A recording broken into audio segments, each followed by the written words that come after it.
जैसे उसने बहुत भारी बोझ उठा लिया हो। आधी रात के बाद मंदिर के अंदर अचानक दीपक अपने आप तेज हो गया। कुछ पुजारी घबरा गए और बोले कि भगवान कुछ कहना चाहते हैं, लेकिन बाहर मंदिर की सीढ़ियों पर एक बच्चा बेसुध पड़ा था और कोई उसे देखने नहीं आया।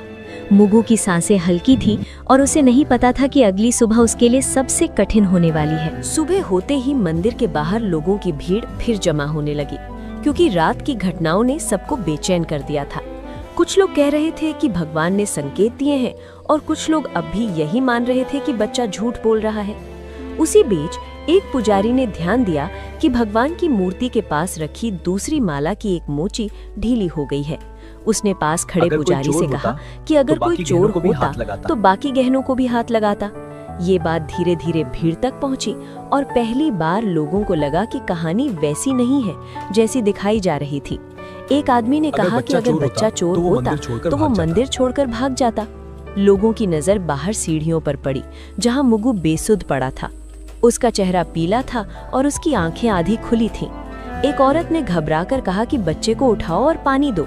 जब उसे छुआ गया तो सब समझ गए कि मुगु को तेज बुखार है। मुगु ने बहुत धीमी आवाज में कहा कि उसने गलत कुछ नहीं किया है। उसने बस इतना कहा कि भगवान ने कहा था कि किसी की जान बचाना सबसे जरूरी है। ये सुनकर कुछ लोग चुप हो गए और कुछ की आंखें झुक गईं। मुख्य पुजारी आगे आए और पहली बार उन्होंने मुगु की बात ध्यान से सुनी। पुजारी ने उससे पूछा कि भगवान ने तुझसे और क्या कहा था। मुगु ने कांपती आवाज में कहा, भगवान ने कहा था कि सच सामने आने में समय लगता है।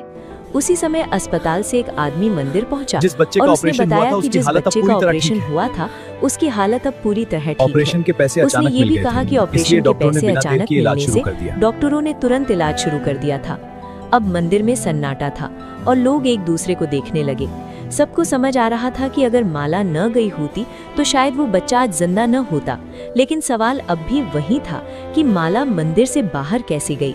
किसी ने फिर से कैमरे देखने की बात कही। जब कैमरे दोबारा चेक किए गए तो एक अजीब बात सामने आई।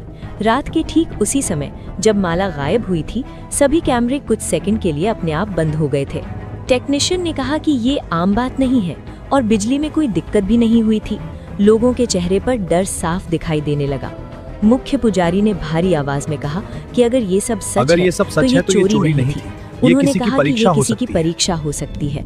मुगु को उठाकर अंदर लाया गया और पहली बार उसे भगवान के सामने बैठाया गया। उसने थकी हुई आंखों से मूर्ति को देखा और बहुत धीमे से कहा कि उसने वही किया जो दोस्त ने कहा था। लोग चुप थे और किसी के पास कहने को कुछ नहीं था।